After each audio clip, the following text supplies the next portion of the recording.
Quantities आपकी पंच हो गई, आप सेल करने गए हो तो लोअर सर्किट लग गया या फिर अपर सर्किट लग गया, तो ये चीजें नहीं होनी चाहिए। दूसरा, वो वॉलेटाइल होना चाहिए, मतलब मूवमेंट करना चाहिए, साइडवेज में ना फंसा रह जाए, ऐसा ऐसे ना चलना चाहिए। आईटीसी आप देखो, आईटीसी कैसा बहुत डिफेंसिव स्टॉक है, बहुत सेफ स्टॉक है, उसका वीकली टाइम फ्रेम पे भी देखोगे तो बिल्कुल धीरे धीरे ऊपर जा रहा है, इंट्राडे पे भी देखोगे तो थोड़ा बहुत ऊपर नीचे हो जाता है।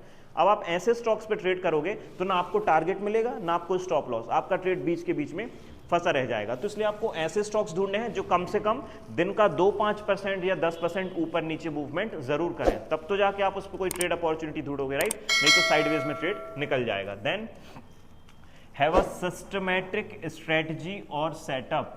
अब इसमें भी ऐसा नहीं है कि ट्रेंडिंग स्टॉक या फिर जो हम देखते आ रहे हैं या किसी स्टॉक पे न्यूज़ है, न्यूज़ के बेस पे हमने बस स्टॉक को बाय कर लिया, या फिर अगर अच्छी न्यूज़ नहीं है तो हमने उसको सेल कर दिया, ये भी हमें नहीं करना है। आप बस एक सेटअप, मैं आप लोग से बोलूँगा 4 सेटअप मत रखना, आप स्विंग के लिए 10 रख लो, कोई दिक्कत नहीं है, आपके लिए उसमें प्रॉपर टाइम है, आप हर एक सेटअप के अकॉर्डिंग ट्रेड पंच करो। इंट्राडे में बस एक रखना, एक से ज़्यादा ज़रूरत नहीं है। आप डेली उसी को बार बार ट्रैक करो, बार बार उस पर ट्रेड करो, आपका वो अच्छे से आप उसमें काइंड ऑफ उसको गो थ्रू हो जाओगे, आप उसके साथ बहुत फ्रैंक हो जाओगे, कोई भी कंडीशंस आपके सामने आएगी आप उसके थ्रू क्या कर पाओगे, आप उसमें कंफर्टेबल फील करोगे। लेकिन अगर आप 4 strategy at a time use कर रहे हो, अब आपके दिमाग में यही चलेगा कि अब इसमें ये स्ट्रेटजी इंप्लीमेंट करूं या फिर ये सेटअप लगाऊं या फिर ये लगाऊं, तो एक बस सेटअप आप पकड़ो जो अभी मैं बताने वाला हूं, आप उसको देखना। आप वैसे तो बहुत ईजी है, कुछ ज़्यादा रॉकेट साइंस नहीं है, बहुत नॉर्मल है, प्राइस एक्शन है, ठीक है।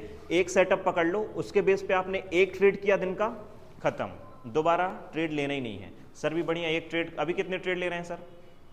एक ले रहे हैं, एक ट्रेड किया बंद कर दिया सेटअप, उसके अलावा चलो उस पर तो अभी हम आएंगे।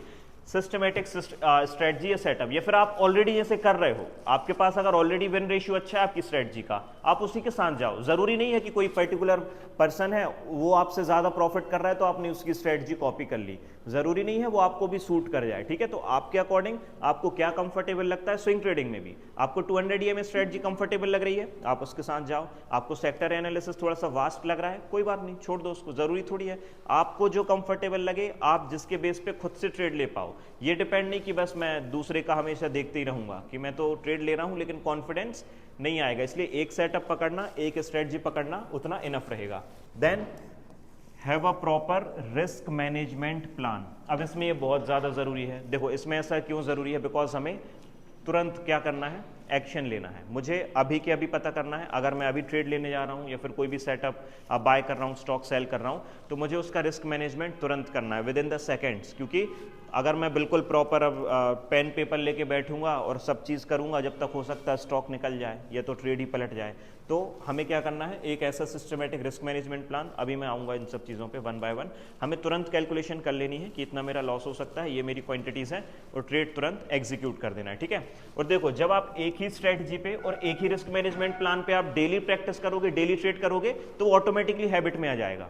अब आप डेली बदल दोगे तो वो कभी हैबिट में भी नहीं आएगा, ठीक है। इसलिए किसी एक को हमें लेके चलना है। Then do not trade on news based stocks. अब न्यूज बेस्ड स्टॉक्स मतलब ये नहीं कि न्यूज आई और आपने तुरंत अगले दिन बाय कर लिया या फिर सेल कर लिया, या फिर पर्टिकुलर स्टॉक के क्वार्टरली रिजल्ट्स अच्छे आए तो आपने पहले ही सुबह 9:15 हुए और आपने तुरंत बाय कर लिया। That is not the right way, you have to wait for the proper price action.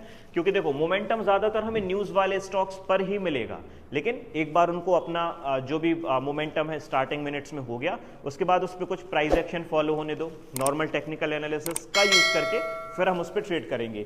9:15 पे जल्दबाजी मत पाड़ना कि ये स्टॉक है रिलायंस के रिजल्ट अच्छे आ गए तो सुबह तुरंत बाय कर लो, वो ऑलरेडी गैप अप मिलेगा, हो सकता है प्रॉफिट बुकिंग करके नीचे आ जाए, ठीक है। Then wait for proper entry, do not buy और do not enter in FOMO.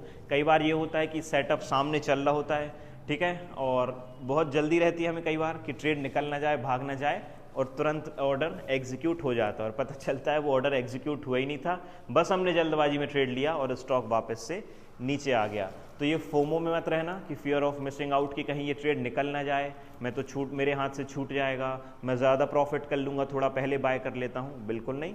2 minute का समय लेना, प्रॉपर एंट्री का वेट करना, जो भी आपका सेटअप है जहाँ पर भी आपकी प्रॉपर एंट्री आ रही है उसका प्रॉपर वेट करना कि जब तक वो एग्जीक्यूट नहीं होगी कोई बात नहीं। कई बार ये भी होता है कि 10 बजे अगर मेरा सेटअप रेडी हो रहा है तो 2 भी बज जाते हैं, कई बार 3 भी बज जाते हैं, लेकिन ऑर्डर एग्जीक्यूट नहीं होता है तो दिन पूरा खत्म हो जाता है। बट इसका मतलब ये नहीं है कि अब 2 बज गया अब तो मैं ले लेता हूँ ट्रेड, कुछ